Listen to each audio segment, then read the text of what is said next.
Hey, what's up everybody? Today you're going to be watching the lore breakdown part 2 of the complete DLC storyline for Cindered Shadows. I'll be going in depth on all of the main plot points, the characters, their houses, and everything in between. The main story follows the students of a new house as they try to solve the mystery of how they all got stuck in Abyss together. I will also be going over some obscure tidbits you might have missed in the storyline throughout this video. This video is a direct continuation of part 1, so if you haven't seen it, go ahead and watch it here. And just like my other videos, it will contain major story spoilers, so if you don't want to hear it, make sure you go ahead and play the game first. Also, don't forget to give this video a like and hit the subscribe button to support the channel. Now, let's jump right in.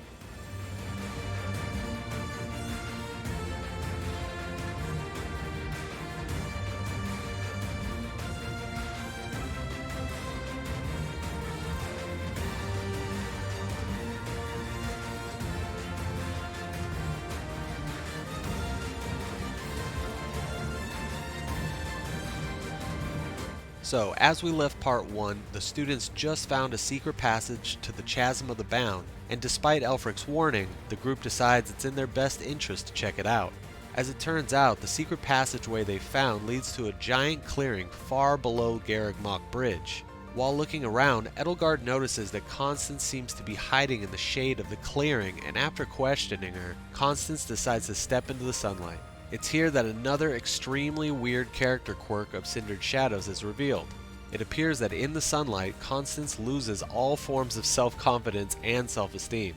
And while everyone is left scratching their heads with how to deal with this big weirdo, Constance notices something magical nearby, which may be the binding spell. However, before they can pinpoint what it is, they see a giant mechanical guardian lumbering towards them. Turns out these mechanical guardians can only be stopped by using a key on one of the 3 statues. Unfortunately, this key is held by the giant guardian Marcel. But once the group defeats Marcel and activates the statue, they notice a rock formation beaming with light and having all 4 apostle crests etched into it. In the middle of the formation, they find an opening with the Chalice of Beginning sitting there waiting. Constance tells the group that there was some kind of containment magic used on the chalice, and maybe one of their crests was the key to unbinding it. But just before they get to celebrate their victory, they notice the sound of something mechanical. Knowing what it is, the group decides to hightail it back to Abyss. But on their way back, it seems that the mechanical guardians just won't stop chasing them. Worried about any harm that might befall the people of Abyss, the group have no choice but to either trap the Guardians before they get to Abyss or fight them outright. The decision is made to trap the Guardians in the area known as the Gates and flee to Abyss with the Chalice. Once they have trapped the Guardians and arrived back home safely, they are hit with the news that the Cardinal Elfric was kidnapped during their fight, and the bandits left a ransom note demanding the group hands over the Chalice in exchange for his life. The group agrees there must be a rat in Abyss, and after talking about the situation, they notice it seems strange that no one was seriously injured, almost like the bandits were instructed to avoid casualties specifically. Meanwhile, Hilda can't believe that Elfric's actually a cardinal. In her defense, there were really no backstories to the cardinals provided in the main game storyline besides the fact that we knew that they had their own room. There were some rumors going around in the Fire Emblem community that the Cardinals were actually the White Beasts in Silver Snow storyline, but that couldn't be true.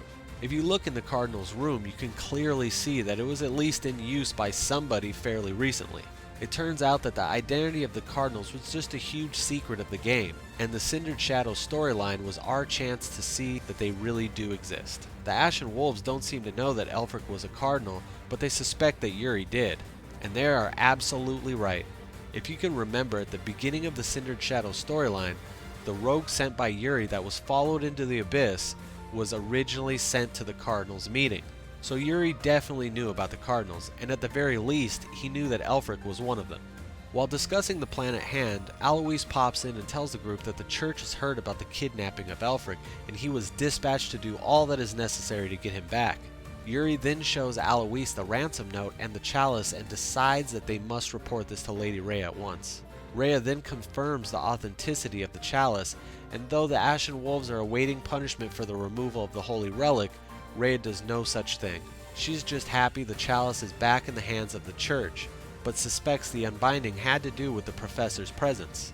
Unaware that the Ashen Wolves possess all 4 crests needed to unbind the chalice, she relates this strange unbinding to the professor's special crest. Lady Rhea then promises that she will not let anything happen to Aelfric, but she must keep the chalice safe. The group asks her to let them hold on to the chalice for safekeeping, most likely in order to use it as a bargaining chip for Aelfric. Lady Rhea listens because she believes that even if they manage to swap the chalice for Aelfric, they won't be able to use it. She then goes on to say that if they were able to use it, it would be the work of fate, which is a very weird thing for her to say, almost as if she's expecting for it to be used. You can never really tell what Rhea knows and what she doesn't know, but usually you find out she always has a general idea of what's going on. While back in Abyss, Balthus asks Yuri how he ended up in Abyss. Yuri goes on to explain that he killed some people from the church way back when he was originally at the academy as Count Rowe's adopted son. He was ordered by the church to wipe out members of his old gang. He protested his orders and a fight broke out, so Yuri ended up killing them. However, Aelfric stepped in and saved him like he did the rest of the Ashen Wolves. Happy explained she was going to get thrown in the monastery jail because everyone was afraid of her beastly size. Balthus interjects and says he was hung up on something Rhea said about needing the 4 crests of the apostles. He tells the group that he holds the crest of Chevalier, and the church told him to keep that a secret. In this case, the church being Cardinal Aelfric. Then Linhardt busts in saying that he remembers the names of the 4 apostles, and thinks the Ashen Wolves need to speak up. Yuri is the first to admit to having the crest of Oban, though he is not sure how he got it, which is another reason the old healing man theory holds up. Constance is next, telling the group that she has the blood of Saint Noah in her veins, and it's a secret even to the Empire itself. The nobles of House Nouvelle told people that they held the crest of Mikul, which we know obviously couldn't be true. Happy then tells the group that she knows she has a rare crest, and assumes it must be Timotheus. The group agrees it's odd for the 4 lost crests all seem to make their way into the same house, and that Aelfric seemed to be behind it all. Yuri does his best to deflect their conspiracies and tells them that they need to meet in the chapel ruins to swap the chalice and save their old buddy Aelfric. Before meeting up with everyone at the ruins, Yuri finds Byleth and asks him out on a date. He tells him to meet him at the Holy Mausoleum just after midnight. Something is clearly up, so Byleth agrees. Meanwhile, while Rhea is speaking with a priest, she explains that the only way for the chalice to be used is with the blood of those who possess the crest of the 4 apostles. However, she realizes what's going on, and asks the priest to investigate the origins of the Ashen Wolves. Rhea then summons Aloise and the Knights because she believes another tragedy is going to transpire if the chalice is used. This makes sense a little bit later. With the group down in the chapel ruins, they discuss how Aelfric put the Ashen Wolf House together. Yuri goes on to tell how he was appointed over the Abyss long before the Ashen Wolves showed up. It's clear Yuri is trying to provide Aelfric with an alibi. Yuri even admits to Byleth that whatever game he's playing might end up going south if he's not careful, and that he's counting on Byleth to help with this one. The group then meets up with the kidnappers, and it appears Metaday is behind this. If you don't remember who he is an Adrestian Empire commander who was behind the break-in at the Holy Tomb in order to steal the crest stones for Edelgard, which implies that she ordered Aelfric to be captured when she found out about the chalice and wanted to keep it for the Empire. Aelfric didn't expect the Ashen Wolves to show up and doesn't want them to get hurt for a reason we'll get into later. But the group decides they need to fight the bandits anyways, so they have Happy summon a few beasts and get busy. Once Metaday is defeated, he almost reveals that in a few moons everyone will know that he's the Empire's commander, but he stops just short and runs away. Right when Aelfric is being rescued, dark mages appear with Yuri, and he appears to attack Byleth to steal the chalice. At this point it becomes clear Yuri is working for Aelfric. Aelfric needed to obtain the chalice and the Ashen Wolf's blood in order to try to perform the ritual. Yuri even admits to diverting their attention whenever they brought up the crest possessed by the Ashen Wolves. As Aelfric and Yuri disappear with the chalice and the Ashen Wolves, the group notices that Byleth isn't injured. This means Yuri must have only pretended to attack Byleth. So it's apparent Yuri is up to something yet again. Rhea then shows up and informs the group that the Ashen Wolves Academy documents have been falsified and that they possess the crest needed to power the chalice. The chalice, which was created by the goddess, can restore a physical form that has previously died. However, it cannot be used on humans. When humans die, their spirit leaves their body, but the goddess's spirit can never depart, which is why it was originally intended for Sothis in case anything happened to her. The power of the chalice is extremely dangerous, which is why the four apostles were never supposed to pass their crest to anyone else. Rhea then informs the group that the rite of rising must be performed at Garreg Mach, specifically somewhere peaceful. Thanks to Yuri, we already know where this ritual is going to take place. Alois then comes running in, informing the group that bandits have breached the walls of Garreg Mach and are causing a disturbance. This is clearly a diversion to move the Holy Knights from the heavily guarded mausoleum to the town in order to deal with the chaos. Before they leave, Byleth tells the group about Yuri's appointment at the mausoleum just after midnight. The story then cuts to Yuri speaking with the Ashen Wolves at the Holy Mausoleum. He tells the rest of the Ashen Wolves that Aelfric intends to use their blood to raise the dead, and that the last time the ritual was performed, it didn't work because not enough blood was used. He also told them that Aelfric specifically gathered and protected the Ashen Wolves for the sole purpose of performing this ritual. Yuri keeps pretending that he's totally cool with Aelfric killing him by draining his blood, but he does mention that he's actually not planning on dying and needs to keep up the charade in order to protect something. Aelfric then pops in and threatens to punish Yuri by killing his mother and his people. It becomes obvious who Yuri is trying to protect by playing this game. However, the Ashen Wolves don't know about the meeting he set up with Byleth previously, which would be that ace card Yuri spoke about earlier. Aelfric goes on to show the Ashen Wolves the oddly preserved body of the woman he wants to resurrect, and assures them that no one is going to save them since the knights all have their hands full at the moment. As the ritual begins, Yuri reveals that he's waiting for the goddess's descent, speaking of Byleth of course. As he repeats, "She's coming," a bell tolls, and Yuri tells Aelfric that the knights are releasing all of his people, the people Aelfric had imprisoned in order to bend Yuri to his will. Unfortunately, Yuri knew that Aelfric was the one who ordered him to kill his own people long ago, all because Aelfric knew Yuri would get sent to Abyss where he can control him. But to his surprise, Lady Rhea was suspicious of Aelfric and had Yuri work directly with her in order to gain intelligence on what the Cardinal was up to. Yuri was Rhea's spy before he was in Aelfric's hands as an Ashen Wolf. This is why I believe Rhea was originally reading about the ritual at the beginning of the storyline. She knew what the Cardinal was up to, but she wasn't sure if the Ashen Wolves really possessed the crest of the Four Apostles, or if the Cardinal could actually pull it off. Yuri tells them that he intended to keep all of this secret from Rhea and everyone else to ensure his people weren't harmed, but he did provide the Ashen Wolves with a means of escape. Once freed, the Ashen Wolves notice that they keep losing blood even though they're untied, but thanks to Yuri, his backup plan was right around the corner. And just like that, Byleth and the rest of the students show up to save the day. Once the Ashen Wolves' lives aren't in danger anymore, Aelfric tells Byleth that since he was the son of Citri, he doesn't want to hurt him, but if he stands in his way, he will strike Byleth down. Byleth strikes, but before Aelfric goes down, he tries sympathizing with him. He explains that he's trying to bring Byleth's mother back to life. Byleth doesn't want to believe that that's truly his mother, but Aelfric insists Byleth's mother, who died 21 years ago, is lying in front of them. The group brings up the fact that if she died 21 years ago, why isn't her body decomposed? Aelfric admits it's strange, but doesn't have an explanation for it. The only thing he knows is he found her 10 years ago and her body has remained the same, frozen in time. Aelfric wants to solve the mystery of her death by bringing her back to life.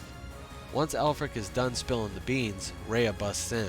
Aelfric accuses her of killing Citri because she gave birth to a child who made no sound, and demands that she tell him what's going on. Rhea says that it was Citri who chose to die in order to save her baby, and that she merely granted Citri's request. You see, Rhea grew extremely fond of her weird experiment Citri, and viewed her as a daughter. Rhea tells Aelfric that she views him as her child as well, and to chill out with the whole ritual thing. Aelfric loses it when she won't tell him why Citri's been down there in pristine condition for years, and leaves to complete the ritual. Before they decide to go after them, the Ashen Wolves slap Yuri around a bit because he didn't tell them about the plan, which is kind of weird because Yuri clearly explained why he had to do it the way that he did. After the big group hug, all is well and they take off finally after the Cardinal. Meanwhile, Aelfric is having a flashback of how he was Citri's creepy best friend while they were living at the monastery. He basically says that everything she did was amazing, and if Geralt is what makes her happy, he was okay with it. That Geralt, being the super badass that he is, was Citri's entire world until the day she died.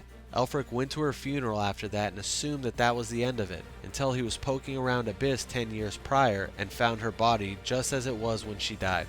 Rhea and the group then meet up with Elfric as he sits in front of Citri with a filled cup of blood energy. Rhea tells him that the ritual won't work, but he takes a quick verbal jab at Geralt and starts it anyways. Unfortunately, just like the last time the ritual was performed, it didn't work, and both Elfric and Citri's bodies combined to form a terrible umbral beast. The monster's roar ended up attracting more beasts to the monastery, so it's up to the Ashen Wolves and friends to take care of Elfric by themselves.